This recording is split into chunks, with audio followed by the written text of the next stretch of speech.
प्यारे साथियों, आप सभी का हमारे चैनल पे बहुत बहुत स्वागत है। दोस्तों, आज के इस वीडियो के माध्यम से क्लास 10th के बच्चों के लिए हिंदी का एक इम्पोर्टेंट वीडियो लेकर के आ चुका हूँ। और बच्चों, इस वीडियो के माध्यम से मैं आप सभी को पदांश हल करने का सही तरीका बताने वाला हूँ।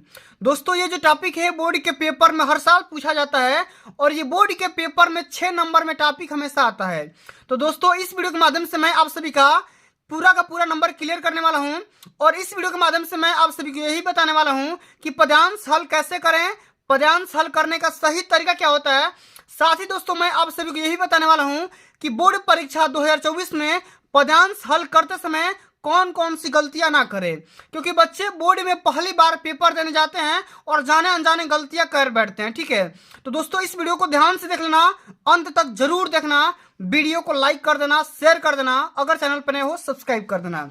ठीक है दोस्तों, आप सभी यहाँ पे देख सकते हैं कि यहाँ पे एक छोटा सा पदांश दिया गया है और यहाँ पे कुछ क्वेश्चन पूछा जा रहा है। ठीक है, क्वेश्चन आपका ये है कि इस पूरे पदांश से 3 इक्वेशन पूछे जाते हैं। सबसे पहला जो क्वेश्चन होता है, इस पूरे पदांश का संदर्भ लिखना होता है। ठीक है, और अगला जो हमारा क्वेश्चन होता है, इसी में से रेखांकित कुछ शब्दों कर देगा और बोलेगा कि रेखांकित अंश की व्याख्या करिए। ठीक है, और अंत में जो तीसरा नंबर क्वेश्चन होता है, वो क्वेश्चन पूछ देता है कि इसमें से किस अलंकार का इस्तेमाल किया गया है या किस भाषा का इस्तेमाल किया गया है, या इसी में से किसी एक क्वेश्चन को उठा देगा और उसी को बोलेगा कि आप इसका आंसर दीजिए। ठीक है, तो दोस्तों इस वीडियो के माध्यम से मैं आप सभी को पूरा का पूरा पदांश हल करने सिखा दूंगा।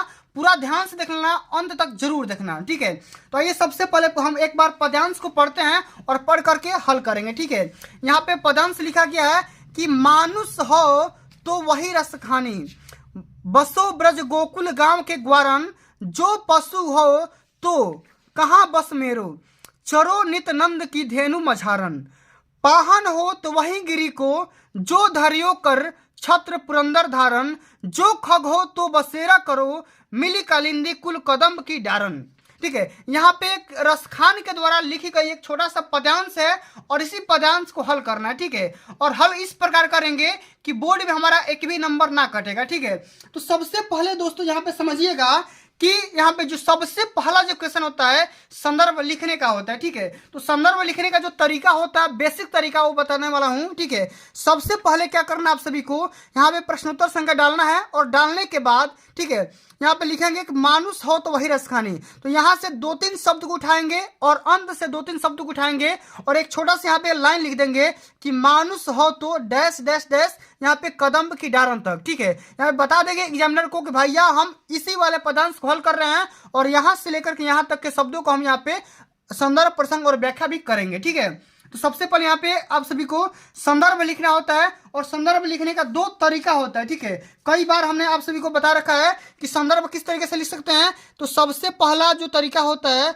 उसमें हम कवि का नाम लिख सकते हैं। ठीक है, और अगला में हम पाठ या शीर्षक का नाम लिख सकते हैं। शीर्षक बोलो या पाठ बोलो, दोनों सेम है। ठीक है, इसी प्रकार का संदर्भ होता है। ठीक है, तो संदर्भ 2 तरीके से लिख सकते हैं, एक में कवि का नाम और एक में पाठ का नाम। ठीक है, तो कवि का नाम लिख सकते हो रसखान और पाठ का नाम यहाँ पे लिख सकते हो सवैये पाठ है। ठीक है, सवैये नामक शीर्षक से लिया गया है। ठीक है, तो कवि का नाम में क्या हो जाएगा, रसखान जी हो जाएगा और पाठ में सवैये नामक शीर्षक से लिया गया है। ठीक है, या आप ये भी तरीका अपना सकते हो, कोई गड़बड़ नहीं है। ठीक है, लिखेंगे इसमें कि प्रस्तुत गद्य। ठीक है, क्या करेंगे, इसमें लिखेंगे कि प्रस्तुत गद्य।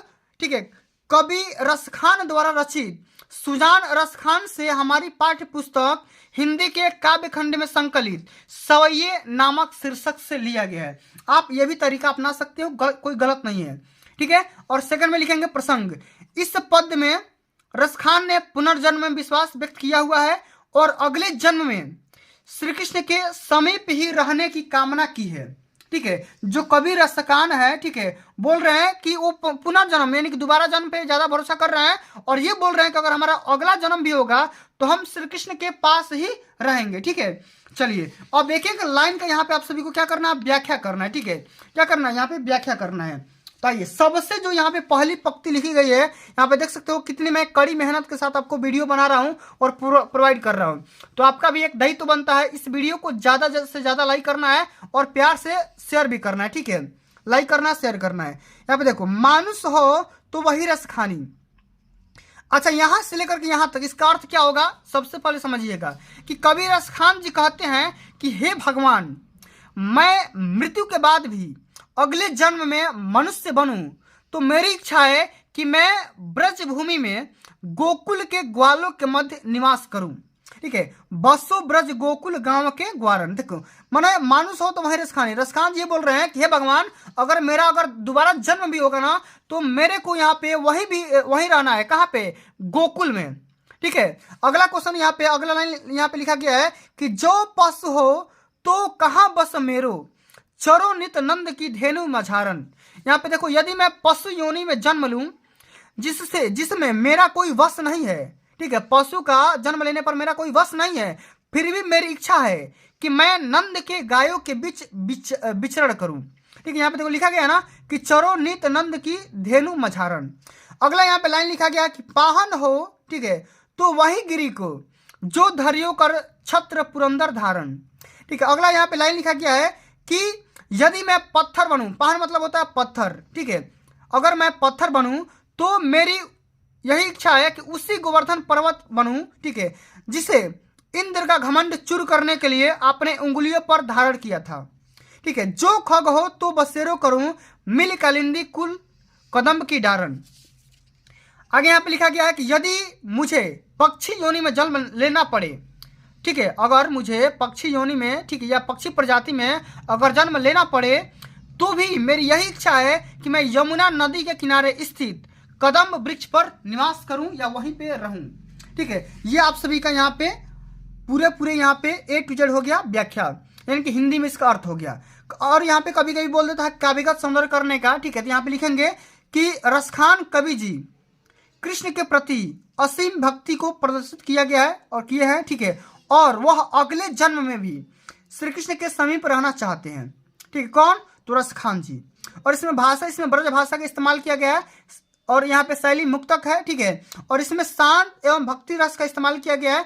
इसमें सवैये रस का इस्तेमाल किया गया है। ठीक है, छंद इसमें क्या है? सवैये है। और इसमें अलंकार कौन सा है? तो कालिंदी है, जो कि कुल कदम की डारन में अनुप्रास अलंकार है। ठीक है, इसमें कौन सा अलंकार है? अनुप्रास अलंकार है। तो दोस्तों आज के लिए बस इतना ही। अगर ये वीडियो आप सभी को अच्छी लगी होगी, हेल्पफुल लगी होगी, तो वीडियो को लाइक कर देना, शेयर कर देना, अगर चैनल पे नए हो सब्सक्राइब कर देना। जल्दी मिलते हैं अगली वीडियो में, तब तक के लिए जय हिंद, जय भारत, वंदे मातरम।